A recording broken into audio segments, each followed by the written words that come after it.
আসসালামু আলাইকুম। আমি আজকে আপনাদের সাথে ভিডিওতে যে বিষয় নিয়ে আলোচনা করতে যাচ্ছি, সে বিষয়টি হলো গাভীকে কৃত্রিম প্রজনন করার নিয়ম।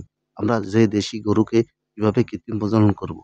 আমরা সাধারণত দেশি গরুকে ক্রস বীজ দিয়ে কৃত্রিম প্রজনন করব।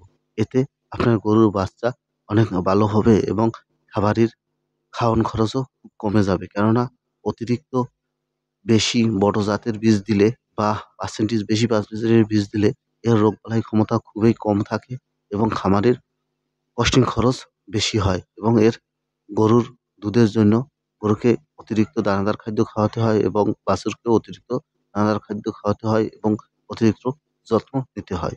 তাই যারা ছোট গরু পালন করে থাকেন বা দেশি গরু পালন করে থাকেন, তাদের সবসময় ক্রস বীজ ব্যবহার করবেন।